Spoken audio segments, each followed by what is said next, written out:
Boa tarde, pessoal, tudo bem? Eu sou Rafael Pasquarelli e estou apresentando o programa Você com Dinheiro, aqui na BNC News. E hoje eu tenho a honra e a satisfação de conversar com Alex Lima, estrategista da Guide Investimentos. Falei certo? Falou certo, obrigado pelo convite. É uma satisfação nossa conversar com um especialista do tema, e o tema hoje vai ser economia internacional e, claro, como isso impacta os investimentos no Brasil e no mundo.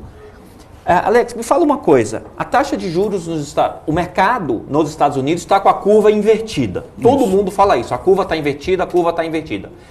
Duas perguntas. Primeiro, a curva ainda está invertida e o que é uma curva invertida? Claro, naturalmente, quando a gente pensa em curva de juros, você pensa que geralmente os vencimentos da curva de juros são um pouco mais altos, porque você tem mais incerteza sobre crescimento, você teria que ter um prêmio, né, sobre essa incerteza ao longo do tempo.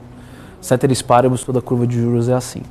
Mas com ciclos de política monetária, o que acaba acontecendo é que, por exemplo, o que a gente está vivendo hoje no Brasil e nos Estados Unidos, que são momentos parecidos no combate de inflação.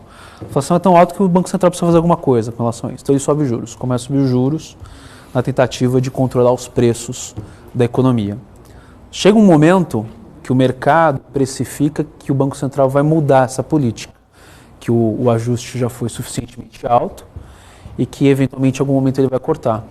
Então os vencimentos um pouco mais longos, né, e se a gente olhar no Brasil é um pouco isso, se você olhar hoje, a partir de janeiro 25, janeiro 26, você tem já a taxa de juros abaixo de 14%. Então a gente tem hoje a Selic a 13,75%, a gente fez um ajuste de quase 1.200 pontos, né, 1.175 pontos para ser mais preciso, e agora o mercado já precifica algum tipo de queda, mesmo depois desse prêmio fiscal que a gente colocou, dado toda a PEC da transição. Os Estados Unidos não é diferente, então eles acabaram fazendo um ajuste muito grande, quase 5% em termos de precificação de mercado, só que já existe uma expectativa que os juros vai cair lá na frente, né, que é a tal do tema da pivotagem do Federal Reserve. Com isso, o que acontece? Os juros curtos, que é o 2 anos, está perto em preços de mercado quase 5%, e os juros longos de 10 anos está abaixo de 5%, está quase mais ou menos 3,80. Então isso dá uma diferença que a curva fica invertida negativamente, né? Os juros mais longos fica mais baixo. E olhando para frente, é capaz que a gente ainda viu um período que ele fica um pouco mais negativo, porque, batendo na madeira ou não, parece que tem mais notícias contra crescimento para o ano que vem nos Estados Unidos com essa desaceleração que a gente está testemunhando.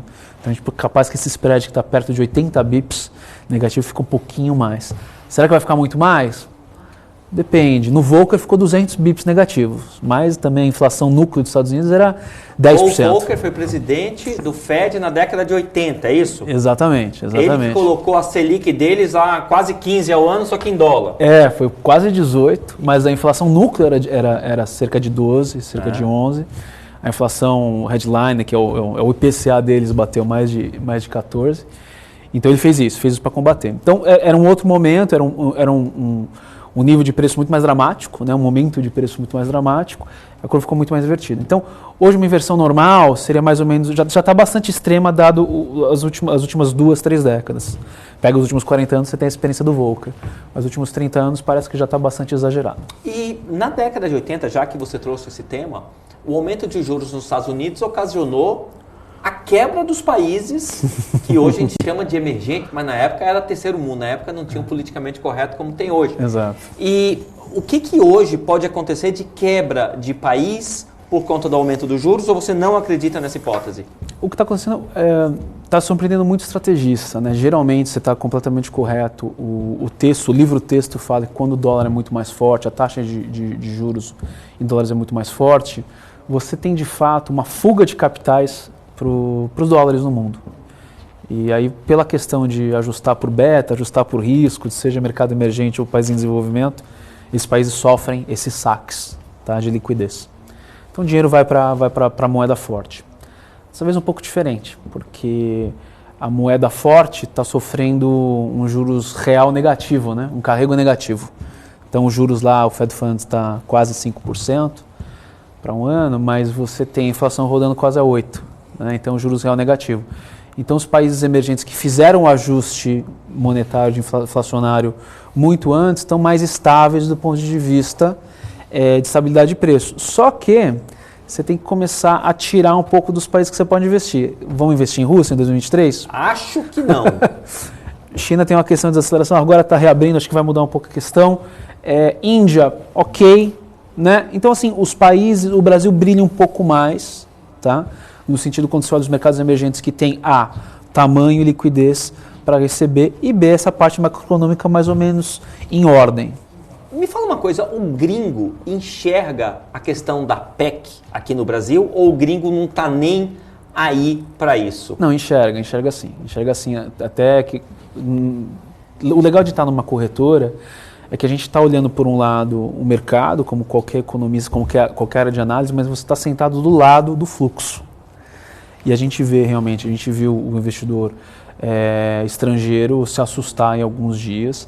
A gente vê que o mercado brasileiro, tanto nos juros, no dólar e na bolsa, está tudo preso no intervalo, no que a gente chama de range, né? Então a bolsa 110 com 115, hoje foram um pouquinho para baixo, o dólar 5,20 com 5,30, faz semanas que está assim, e os juros nesse negócio. Nossa, será que agora o Banco Central vai sinalizar uma preocupação inflacionária com a expansão do orçamento? Então, assim, está tudo um pouco, né, dependendo desse assunto. Agora que foi votado e vai para o plenário, acho que realmente vai deslanchar os ativos brasileiros para algum lado. Precisa resolver a questão da equipe técnica, né, mas parece que já também está se encaminhando. Tem alguns nomes que vai ser difícil de escapar, pelo menos no curto prazo. Quais nomes que você acha que já estão dados, que realmente não vai mexer? Acho que assim, o primeiro escalão é o que mais importa. Parece que o Fernando Haddad realmente é um cara que vai encabeçar o Ministério da Fazenda. É um pouco de um cheque em branco, que ele não tem história como economista. Isso é bom e ruim, né? Por um lado, a gente precisaria de alguém com um pouco mais de tarimba. Não é ideológico de nenhum lado ou de outro. Então, acho que assim, o mercado não vai ter muita paciência com ele, tá? É uma pessoa, parece estudada, né? Não é ninguém despreparado. Ele não tem experiência que você, em tese, gostaria de ter. Quando você olha da ótica de mercado. Então, me parece que... Mas o Palocci também não tinha, e na parte da condução econômica ele foi muito bem. Exato. Assim, se ele for habilidoso politicamente, já é acho que meio caminho andado, tá? Mas a gente vai ter que ver realmente.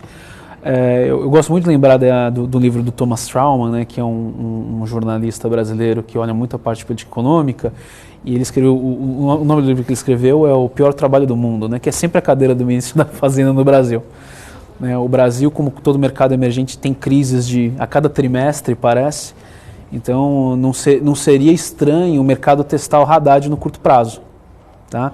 A gente já tem um juros bastante alto, aperta bastante a atividade econômica, juros a 14, né, em qualquer lugar do mundo. Apesar do Brasil a gente estar acostumado a viver com juros altos e com bastante inflação, 14 é bastante apertado. Ainda mais com uma relação dívida-PIB atualmente na casa de 75%, 76%. Exato. O Lula 3, né, o governo Lula 3, ele entra num momento diferente. Né? O Lula 1 era quase 45%, 40% né, do PIB. Por aí, então ele tem o dobro. Ele está começando o mandato estourando um pedaço do teto, com juros a 14 ao ano. Né? Então, assim, já vai um capital político e um capital que ele vai queimar realmente para custear isso. Então, assim, é uma situação mais difícil. Mas você acha que eles vão tentar um superávit primário? Olha a pergunta, se eles vão tentar um superávit primário, e se eles forem buscar esse superávit primário vai vir um ajuste do lado da receita, quer dizer, aumentar tributos, ou você acha que eles vão tentar no lado da despesa, cortar despesas para poder gerar um superávit primário para poder pagar um pedaço dos juros a 14 em cima de uma dívida bruta de 70% do PIB? Então, obviamente, assim, qualquer livro 3 indicaria para ir pelo lado do gasto, né? Reduzir o gasto. Reduzir o gasto. O que eles vão fazer realmente, eu acho que aqui a gente... Reduzir ministérios, não aumentar o salário. É isso que deveria ser feito. Eu acho que pelo track record não é isso que vai acontecer, mas tem uma parte que é mais importante aqui. Toda essa equação de estabilidade da trajetória da dívida pública é muito função do crescimento. Você sabe também melhor que eu. Né? Então, depende um pouco disso. E eu olho o mundo o ano que vem... E apesar da China estar reabrindo, você tem a primeira economia no mundo desacelerando de maneira bastante importante. Primeira economia do mundo, pessoal, Estados Unidos, não é isso? Exato. Não é Argentina, não é Argentina, nem El Salvador, nem Equador, certo? Exato. Ah, bom. Só para esclarecer. Mas assim, eu acho que líquido o efeito disso, de China A China, assim, ela vai ter um impulso da reabertura dessa nova política de Covid, que a gente não pode mais chamar de Covid zero, né? Talvez seja Covid full, porque né, eles vão realmente abrir as portas da esperança ali. Agora, a China estruturalmente, quando a gente conversa com os especialistas, ela está crescendo menos estruturalmente. A China está indo para um modelo de crescer. E também, assim, não existe mágica, é 1 bilhão, mais de 1 bilhão de pessoas. Não dá para crescer a 12% como crescia uma década atrás, todo Cresceu ano. tempo demais, né? Exato, exato. A China era menor que o Brasil 12 anos atrás. Há 20 anos atrás. Não, outra coisa, se você perguntar hoje se a China com 1 bilhão tem uma renda per capita maior ou menor que a brasileira, responda aí. Se a China com 1 bilhão tem uma renda per capita, claro, globalmente, considerando o PIB inteiro, é maior que o do Brasil. E per capita? Tenta responder aí. Exato. Então a China é um espetáculo de crescimento. É um espetáculo. Então assim, mas assim, ela está se estruturando para crescer um pouco menos, alguma coisa entre 3, 3,5, 4. Tá? Então bem diferente de taxa de 10 anos atrás. Os Estados Unidos vai dar uma brecada, já está dando uma brecada em alguns setores. Depois a gente fala mais dos Estados Unidos se você quiser, mas assim, é uma economia bastante segmentada. Tem um mercado muito forte e um mercado muito fraco ali dentro. Então assim, é um efeito global que eu acho um pouco mais fraco. Ah, mas a China tem muita commodity, isso é bom para o Brasil. Depende do momento. Então assim, é um crescimento global mais fraco. Então o Brasil precisa crescer num crescimento global mais fraco. Quando foi nos últimos 30 anos que o Brasil despontou muito de crescimento, né, teve beta positivo acima de PIB global? Eu acho que foi logo depois de 2008.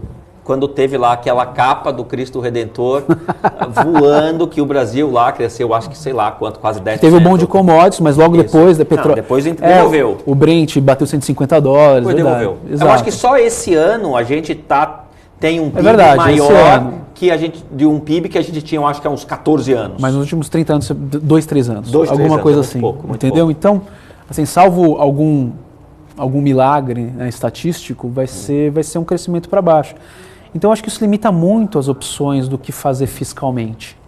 Entendeu? Vai ter que cortar um pouco na carne, por mais que não seja da ideologia do partido que vai assumir. Mas cortar na carne, você fala reduzir gasto ou cortar na carne e vamos tributar mais? Não, quando eu falo cortar na carne, eu acho que é mais reduzir gasto. E assim, se tiver que tributar mais, assim, sempre vai ser um mix das coisas. Tá? Mas eu acho que o país está numa carga tributária também bastante avançada. De novo, os problemas vão se compondo. E a agenda é a mesma para a esquerda e para a direita no Brasil. A gente já está numa questão que tem que resolver essas coisas. Mas você acha que o Brasil está indo para uma situação de corner? O que eu quero dizer? Quando você toma a decisão errada, você, no período seguinte, você limita a sua margem de manobra. E o Brasil tem tomado muitas decisões erradas. Você acha que a margem de manobra está cada vez mais restrita? Eu não sei se está perto do momento de quebrar, que eu acho que essa é a pergunta de $1 milhão, mas sim, a gente vai ficando cada vez mais no corner. E um bom indicador disso vai ser sempre, por exemplo, o apetite do mercado para tomar dívida brasileira. Né?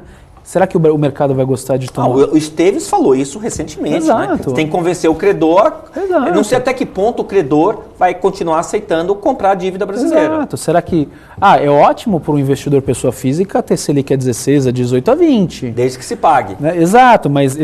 Né? Agora, a real é a seguinte, quanto maior os juros do país, isso é um sintoma de que macroeconomicamente tem uma coisa muito errada.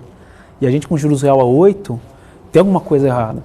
Então, eu acho que o melhor momento, a melhor pista vai ser essa. Que momento que o mercado, a gente começa, de repente, o tesouro, não consigo colocar tudo. Entendeu? E isso aconteceu, por exemplo, no passado. Alguns raros momentos.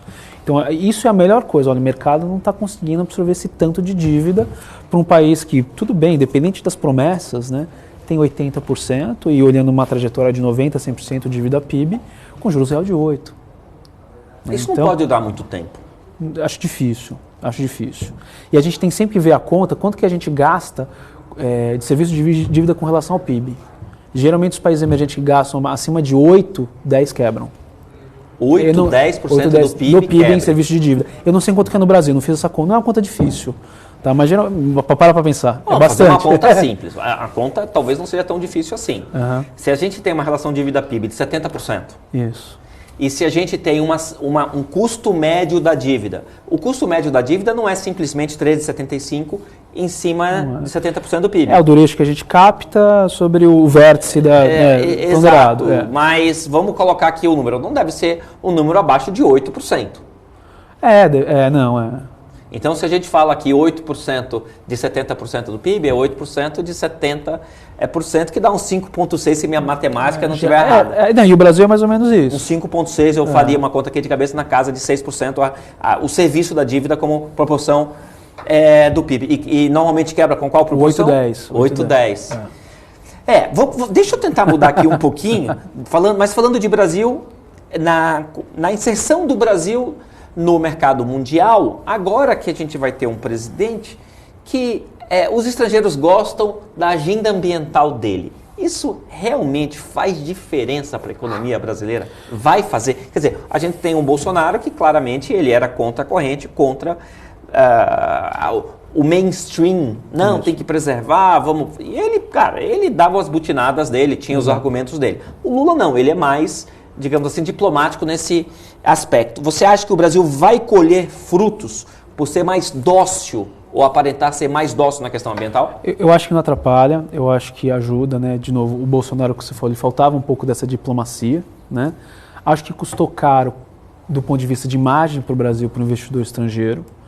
Eu acho que com o Lula, de fato, ele é muito mais talentoso nisso, né? Tanto é que acabou de entrar, já estava na COP27, né? A gente já viu ele mais, né, mostrando essa cor dele. Eu acho que ajuda, mas eu não acho que é o que salva a pátria. Tá? Eu acho que realmente é importante a gente ter uma imagem ESG, independente do mérito do ESG, que a gente pode falar uma reunião inteira sobre Depois, isso. Quem quiser falar sobre mérito ESG para fazer um contraponto, veja o que o Damodaran, aquele famoso professor da escola de Stern, acha sobre ESG. Dê uma googada e vê o que o Damodaran acha sobre ESG. Ou seja, você não acha que isso vai ser decisivo? Eu não acho que é decisivo. Eu acho que ajuda, tá? Eu acho que mostra... É o cartão de visita, mas depois você precisa abrir o panfleto. E o panfleto é dívida, é macroeconomia, é crescimento, é disciplina fiscal, é disciplina jurídica, né? Rule of law. Né? É basicamente o arcabouço institucional do país. Eu acho que a gente evoluiu bastante em algumas coisas nos últimos 20 anos. A gente tem política monetária bem incrível.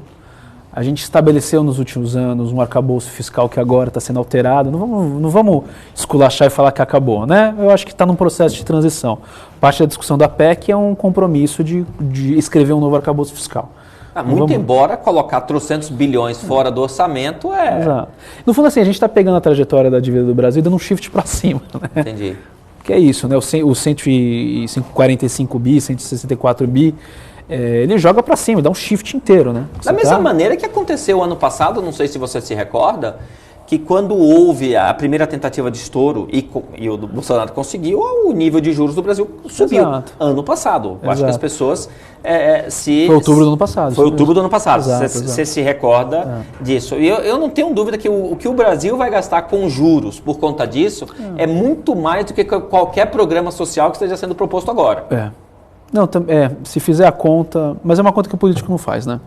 É igual investir em esgoto. Está enterrado lá, ninguém está vendo. O político ele é muito curto-prazista, geralmente. Não é só no Brasil, né? É muito mais preocupado com reeleição, com promessa de campanha. Então, é um pouco... Uma das coisas que faltava no Brasil é uma reforma política, né? Mas a gente está longe disso. Eu acho que está bem longe disso. Me fala uma coisa, você acha que o BNDES vai ter mais protagonismo, seja nacionalmente como internacionalmente? Eu acho que, assim, né, a gente está começando a falar muito de política econômica. E o BNDES, ele teve... Se você olhar o balanço do BNDES no governo Bolsonaro, ele caiu mais da metade, né? O banco... Eu tive contato com... Ele desalavancou. Desalavancou bastante, né? E, assim, parte disso foi efeito da Lava Jato. É difícil a gente, né, não botar a Lava Jato aqui no assunto. Tinha gente do BNDES que foi... Gente, assim, eu fiquei sabendo de histórias nesse nível, Rafa. Gente que estava carimbando o processo de pedir crédito para pessoa física, de pessoas envolvidas na Lava Jato. Assim, tem 3 pessoas, uma linha de produção. Um cara só olhava o documento e carimbava. Essa pessoa teve os bens congelados pelo Ministério Público. Ela não era o office que deu crédito, ela não conhecia ninguém. Então, dentro do BNDES se criou um medo muito grande para gerar crédito. Entendi. E, de certa forma, é natural, né, que isso aconteceu. Né? O Brasil ele pendulou para essa parte, né, de você ser bastante jurídico nessas questões. Eu acho que agora a coisa volta, mas não vai ser, talvez, o que a gente viu, né, dos campeões nacionais. Eu acho que a coisa está um pouco mais às claras hoje. Tá? Eu acho que a ideologia do PT é de inchar um pouco o balanço do BNDES, mas talvez a questão dos campeões nacionais é uma coisa que hoje não faz tanto sentido. Colar. A JBS precisa... A JBS já é o maior crescer do mundo. Mais, exato. E outra coisa, uma coisa interessante a ser discutida, é que não é porque algo deu certo que a decisão foi correta. O que eu quero dizer é o seguinte, você pode não ter colocado o seu carro no seguro e não bater. Mas você não ter colocado o carro no seguro foi estúpido. No caso de ter criado os campeões nacionais, foi ruim para o país, mas a JBS deu certo. Ela virou um campeão mundial. Exato. Então hoje não precisaria. Mas não assim, precisa. Tem modelos, e é engraçado, a gente estava discutindo isso um pouco antes de começar, né? Poxa, a gente está falando da União Monetária do Mercosul. Tem experimentos no mundo que funcionaram ou não funcionaram. Claramente, a União Monetária é um desafio. Depois a gente pode falar dos méritos para a América Latina. Mas nos Estados Unidos teve um programa de desenvolvimento de pequenas e médias empresas patrocinado por fundos governamentais, que foi um espetáculo, que foi, na verdade, o que fez surgir o Vale do Silício. Isso pouca gente sabe, chama SBA, Small Business Administration. Sabe o que eles fizeram? Um fundo de fundos de private equity. O governo dava dívida para esses caras, os gestores de private equity achavam os melhores projetos. O BNDES poderia fazer isso, por exemplo. Isso bombou, porque eles fizeram todo um ecossistema ali no Vale do Silício, com Berkeley, com todas as faculdades, mais o funding, e depois de 30 anos a gente tem Facebook, a gente tem Apple, entendeu? Eu tenho um amigo que montou uma empresa na Califórnia, e durante a crise ele conseguiu pegar dinheiro do SBA para pagar, mas ele conseguiu para pagar, sabe em quantos anos? 30 anos. E os juros assim, né? Com carência de 1, 2 anos, com juros, sei lá, não sei se é 0, mas é 1, 2% ao ano, que é nada. É um espetáculo. Então, tá aí um modelo interessante, entendeu? Poxa, e pelo menos eu acho que estatísticas do Banco Mundial, cerca de 80% das vagas de emprego no mundo são pequenos e médios negócios, pequenas e médias empresas. Então no Brasil seria excelente, né? O que a gente tem de empreendedorismo, o que a gente tem... Imagina o que a gente tem de informalidade indo para a formalidade. Imagina o impacto positivo que daria para a arrecadação, para a população.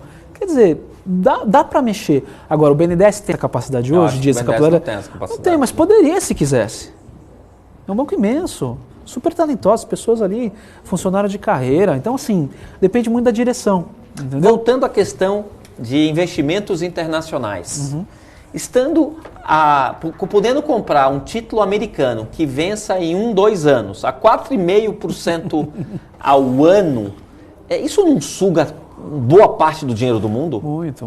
E é isso que está acontecendo. Só não suga mais porque, assim, como o Banco Central está subindo juros, você tem o risco de duration, né? Então, assim, tem gente que tira o pé porque os títulos americanos se desvalorizaram muito, né? O valor, né? O valor presente, o preço né? unitário, exato. Mas sim, cada vez mais para você carregar, isso vai ficar muito bom. Eu acho, na verdade, que os Estados Unidos está chegando perto do ponto onde o Banco Central não precisa ajustar mais muita coisa no atual ciclo.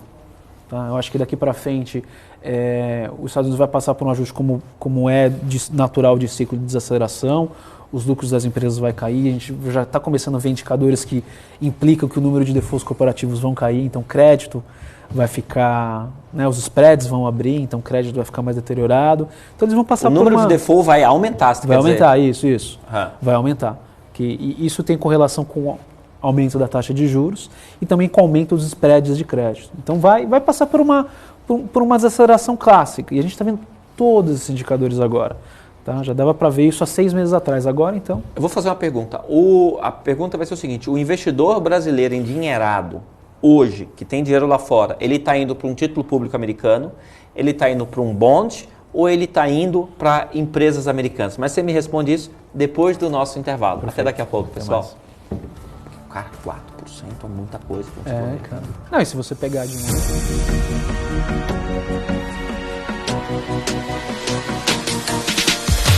PMC News. Informação que gera valor.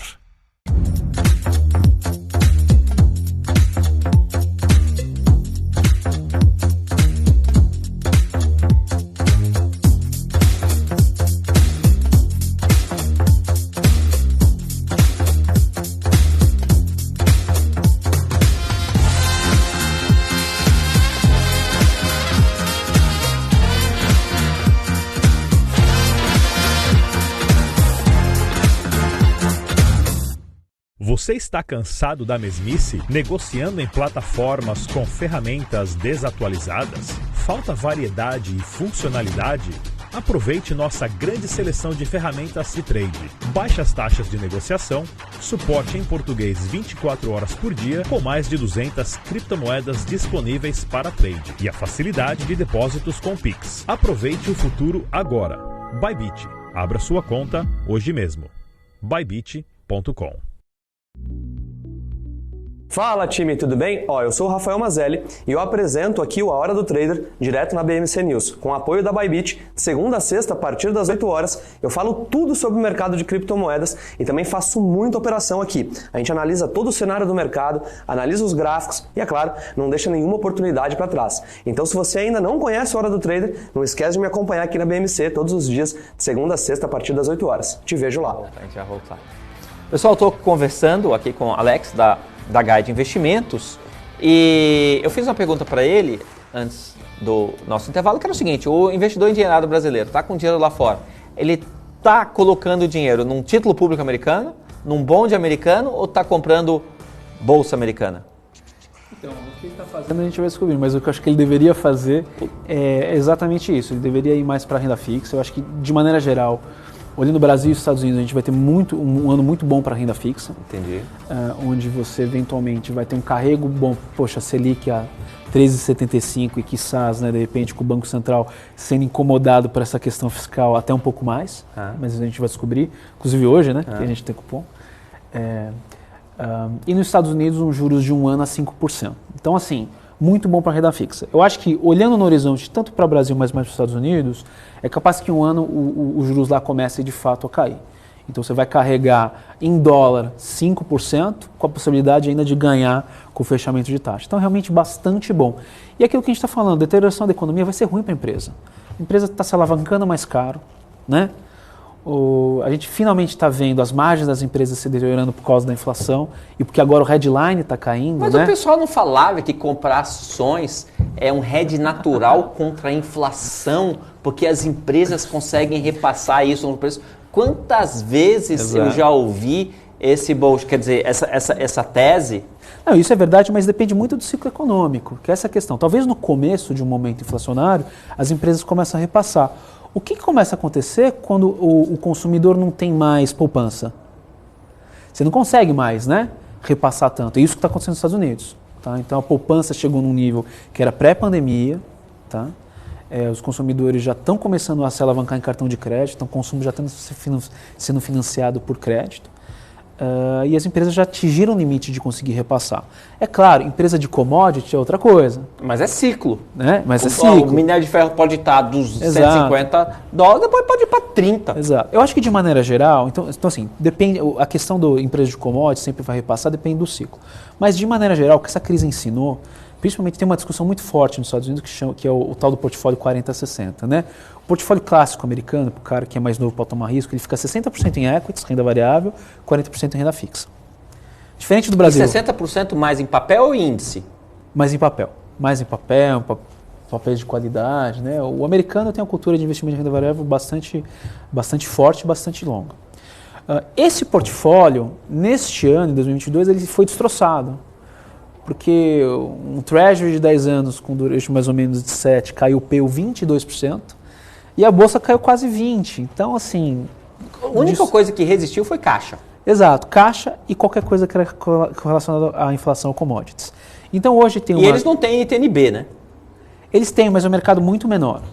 Mas não protege 100% da inflação. É o TIP. É o TIPS, isso. É o TIPS. Mas não protege 100% da inflação, porque o ganho é muito pequenininho com o custo de transação danado. Exato. Não é o meu objetivo de mercado. Porque é diferente você ter um juros real de 2 e um juros real no Brasil como é de 6 a 7, entendeu?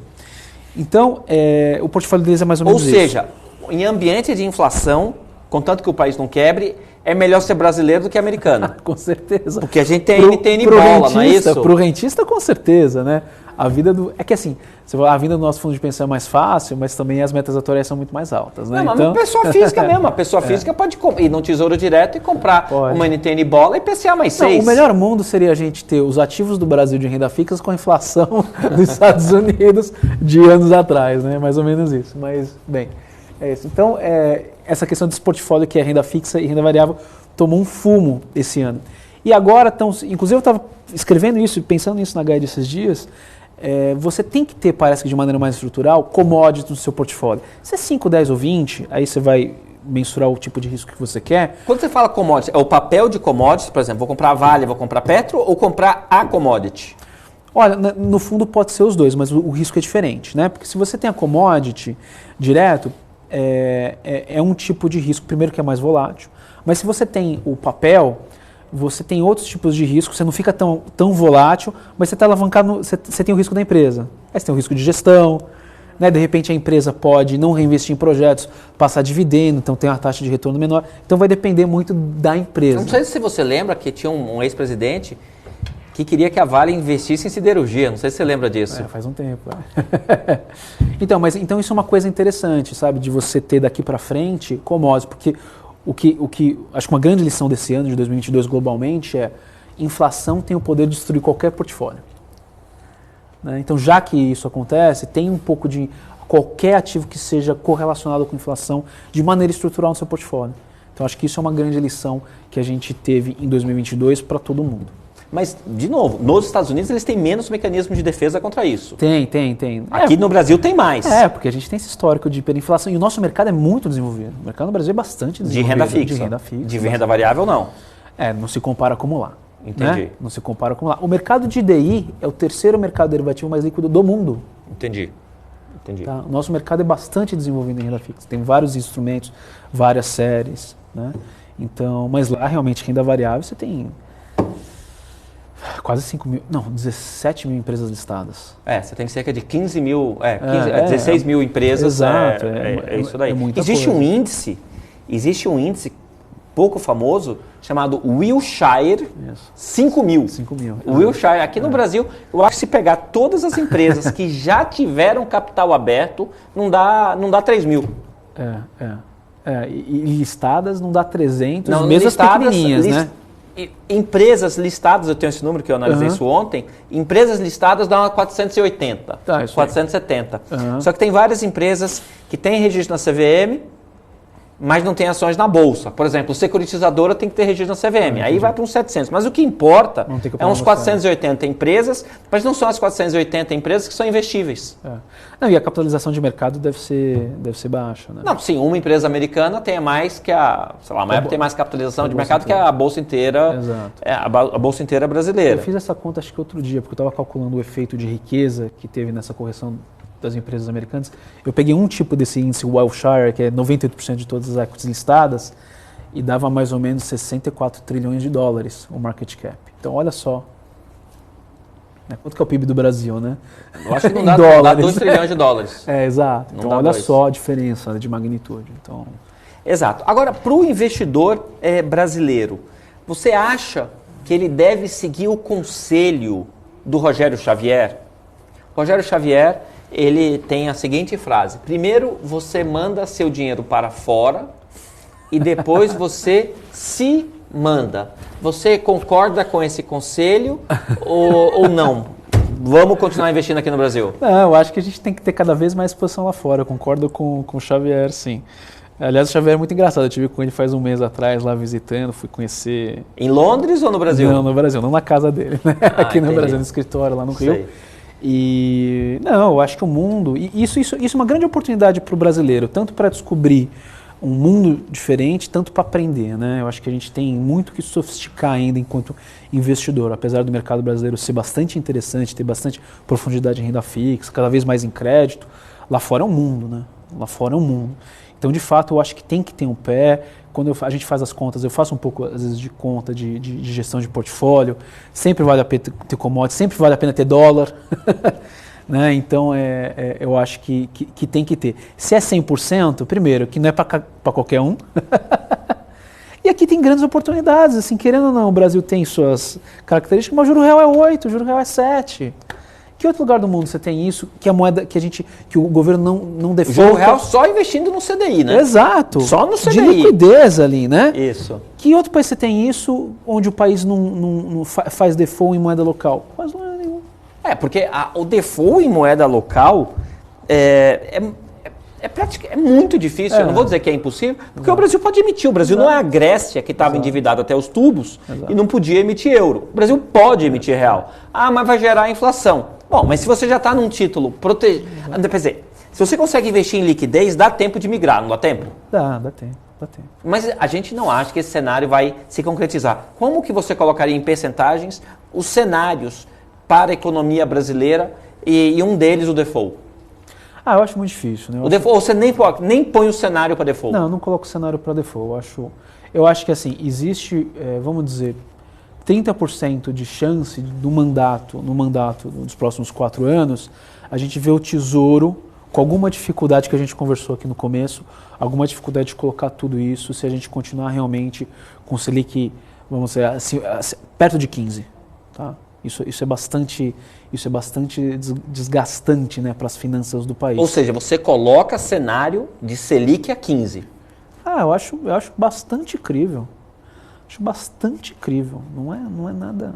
Não é nada assim absurdo, não é viajar na maionese. Não é absurdo, não é nada. Mas a gente fez um ajuste de 1.200 pontos nos últimos 12 meses. Outra pergunta, você tem algum receio do que seria o pós-Roberto Campos? Porque queira ou não queira, o Banco Central hoje é presidido por alguém que é muito responsável e não tem ideias heterodoxas. Exato.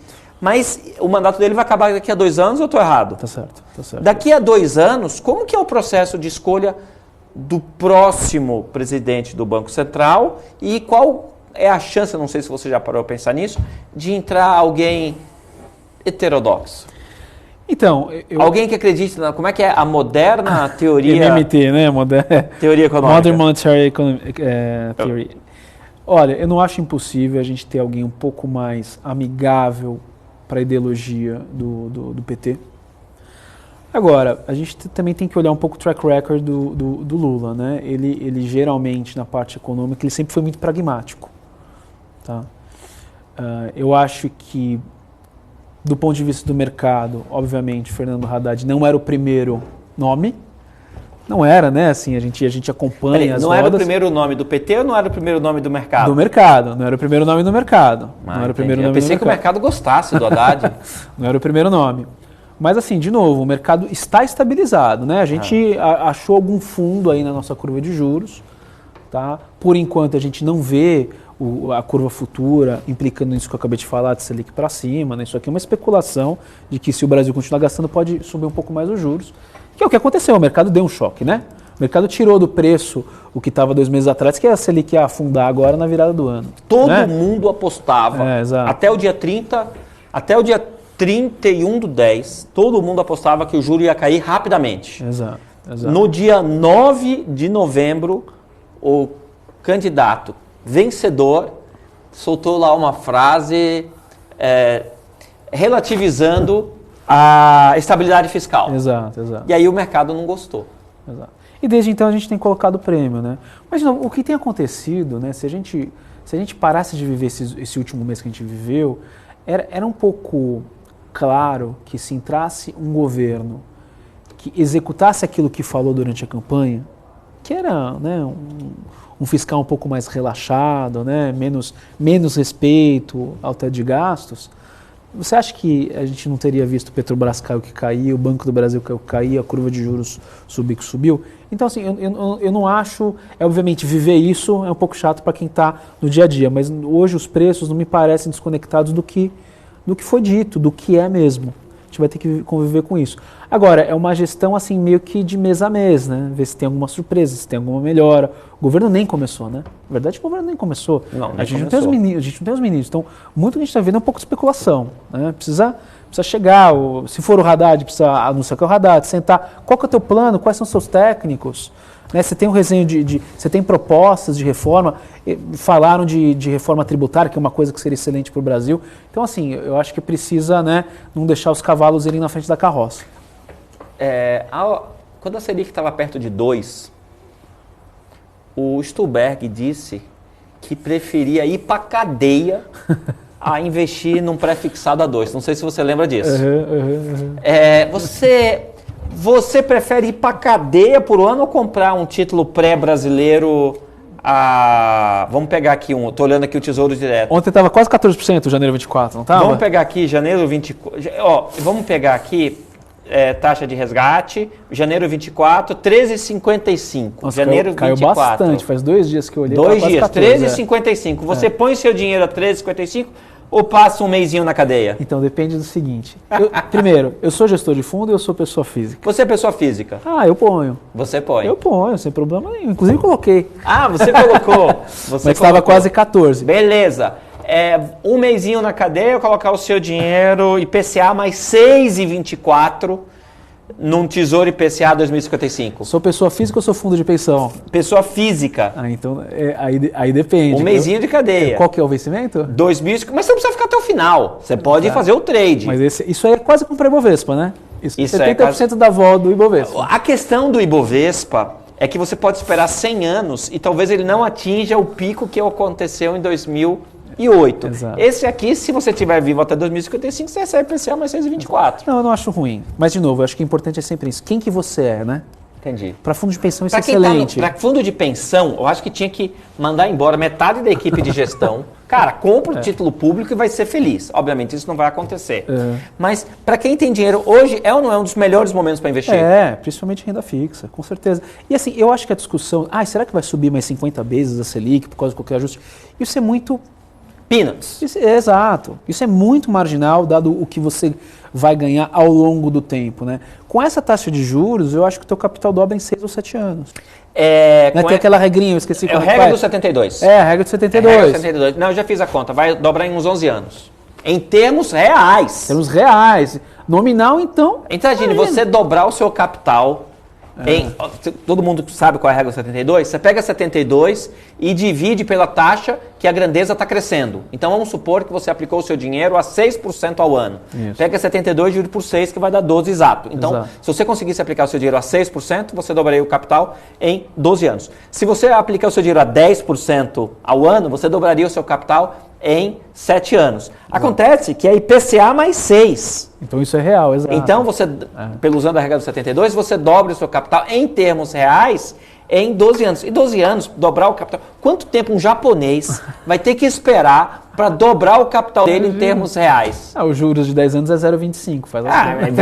Eu acho que nem se ele tiver a idade de Matusalém, se ele chegar lá, ele vai conseguir dobrar o capital. Você está vendo, para o investidor pessoa física Brasil, a gente está num momento muito bom, né? É um momento de renda fixa muito gorda. Para a Bolsa eu não acho tanto. Agora, quando eu inverter esse ciclo, e eventualmente o mundo vier à tona que a gente precisa fazer um ajuste, cortar essa taxa de juros, que as taxas de crescimento estão caindo, aí vai ser melhor para a renda variável. Vou fazer uma pergunta complicada para você aqui, Alex. Imagine você está lá na Guide e vai conversar com o gestor de renda variável.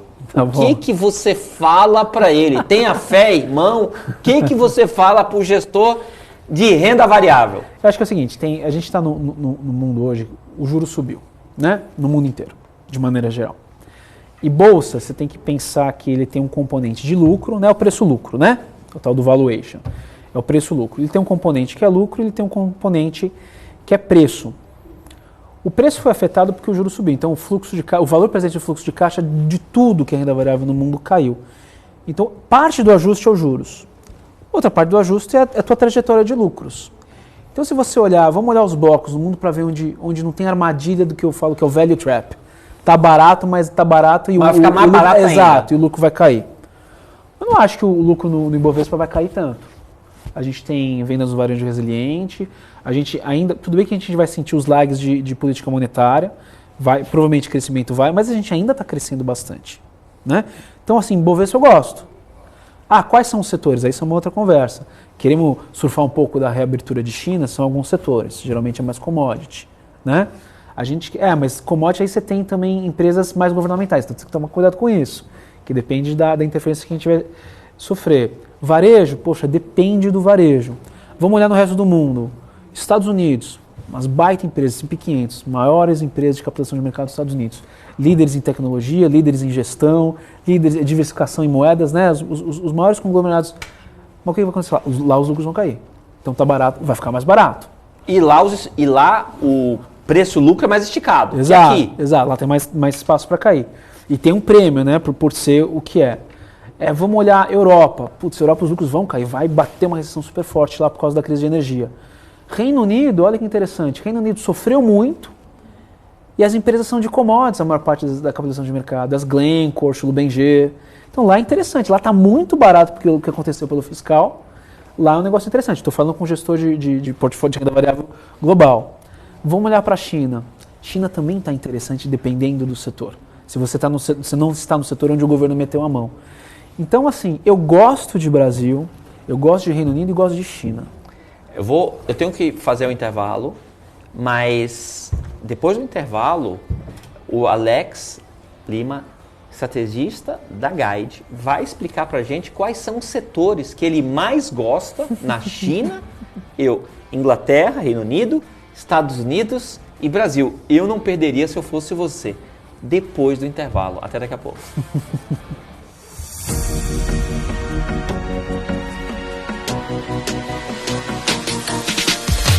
BMC News. Informação que gera valor.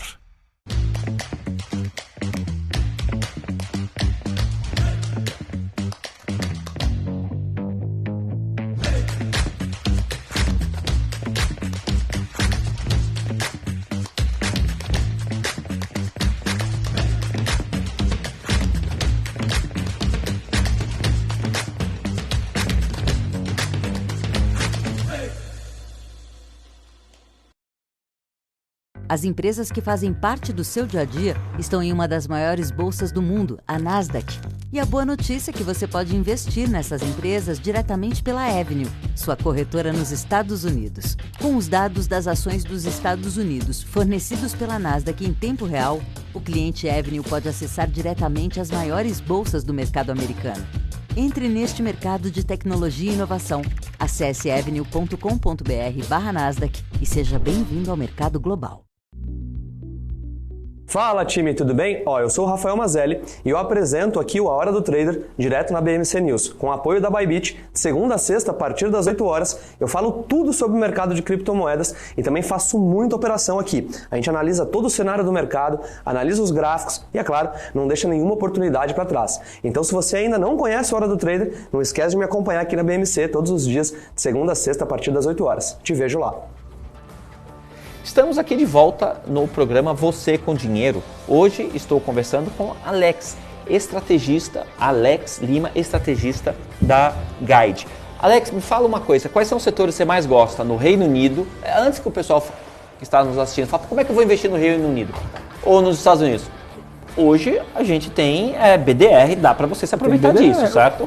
Ontem mesmo eu olhei um BDR de empresas petrolíferas nos Estados Unidos. Tá? Que você consegue fazer aqui na B3. Coloquei no meu portfólio na pessoa física. E aí você tem um hedge duplo. Não sei se é hedge. Você tem a aposta na empresa e se der uma zebra fenomenal, você ainda ganha no câmbio. Exato. E aí você tem que olhar muito o tipo de ETF, porque alguns ETFs eles têm o risco cambial e outros não. Uns são hedged. Exato. E outro é unhedged. Exato. Então, vamos lá. Vamos supor que quem estiver nos assistindo tenha BDR, o cara tem BDR, e não sabia da informação que você acabou de passar, que se o BDR é hedged ou unhedged. Esse cara deveria ficar um pouquinho preocupado e se informar o que é isso? Deveria, com certeza, porque de repente o que ele vai acontecer num dia que ele tem um BDR desse e a ação sobe 3%, né? Se o câmbio fortalecer 3%, ele vai ficar no 0 a 0. Esse é o unhedged. Exato. E o hedged não, ele vai ganhar o dobro. Você prefere o hedged ou unhedged? Então depende da sua carteira, mas de maneira geral, esse que eu comprei, ele é unhedged. Unhedged. Exato. Ou seja, nesse aspecto você quer que o Brasil se exploda, porque para dar um descolamento do câmbio você ganha duplamente. Exato.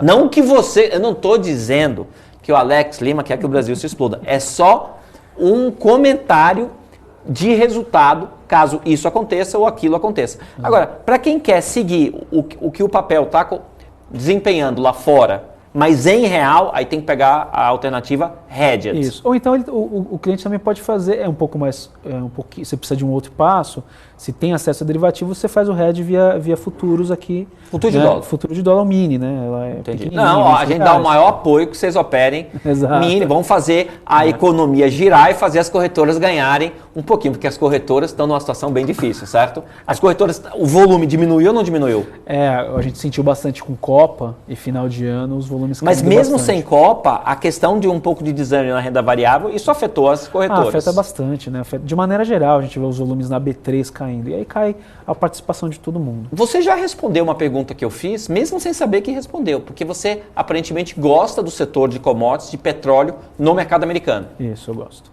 É um dos setores que eu acho que vai andar mais. Assim, quando a gente começa a conversar com analistas de commodities... Você comprou o ETF do setor ou de empresa em particular? É do setor que tem 5 a 7 empresas. Eu não vou contar para ninguém qual foi o ticker que você operou, não é recomendação. É só para eu saber aqui qual que é o ticker. BY39. BIY39. BIY39. Exatamente. Que é Nunca ouvi falar. iShares Energy Sector US. Entendi. Acho que é isso. Entendi. E no Reino Unido você também falou que...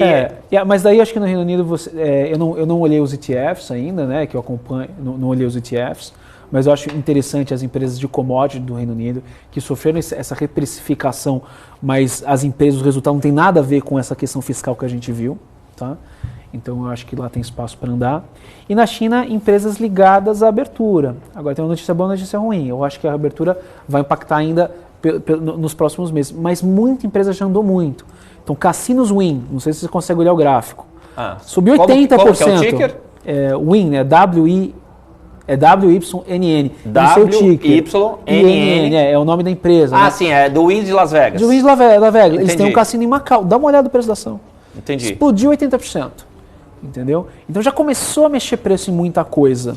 Agora, você acha que o brasileiro consegue ter esse market time de escolher, ter o market time e saber escolher esses setores, ou tem que acompanhar o call da Guide? Eu acho que ajuda, viu? Eu acho que ajuda. Como que faz para as pessoas acompanharem o call da Guide? Bem, a Guide ela tem um portal que chama Guia Financeiro, onde basicamente você tem alguns módulos. Tem um módulo que é gratuito, o outro... Fala o site, pode vender o jabá aqui. Guiafinanceiro.com.br. Guiafinanceiro.com.br. É da Guide. É da Guide, exato. Posso confiar o que está lá? Pode. E vamos lá. E tem uma parte que é aberta. Isso, tem uma parte que é aberta. E a parte paga também é bastante tranquilo. Eu acho que tem o primeiro plano custa R$10 por mês. É bastante tranquilo. Lá vai ter alguns calls meus e vai ter o call do nosso research também, que é mais focado em Brasil. Entendi. Tá? Então tem esses temas lá. E assim, é um mundo. Você abre, parece uma Netflix, tem muito treinamento, vale a pena olhar. Me fala uma coisa, o camarada que assistiu agora, está nos assistindo agora, já está fazendo conta com o bônus trimestral que vai receber. O pessoal aqui é forte, vai receber um bônus trimestral e quer fazer uma alocação internacional para a pessoa física e ele não precisa do dinheiro pelos próximos 5 anos. Como que você dividiria essa pizza? Então, vamos lá. Eu acho que hoje está num bom momento para a gente ter uma boa exposição. Né? De novo, você quer mais ou menos isso. Vamos imaginar que é a coluna do meio. Isso. Nem muito, nem menos. Eu acho que você pode ter alguma coisa entre 50% a 60% entre renda fixa Brasil e crédito. Tá? 40% renda fixa, 20% crédito. Tá? Bons créditos. Tem muito fundo que faz crédito.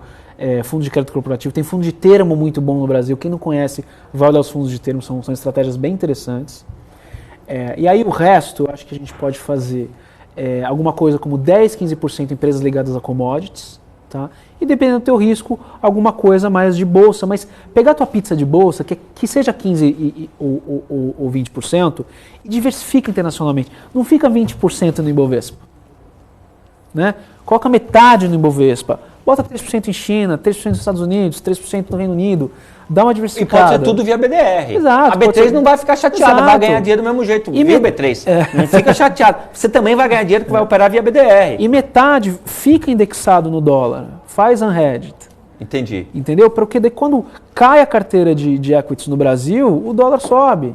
Tem um hedge aí. Exato. Então, assim, não é muito difícil hoje você ter um portfólio diversificado. Sofisticado são outros 500, mas diversificado, que as coisas funcionam, não é muito difícil. A gente precisa perder um pouco a cabeça de ficar 50% no Ibovespa.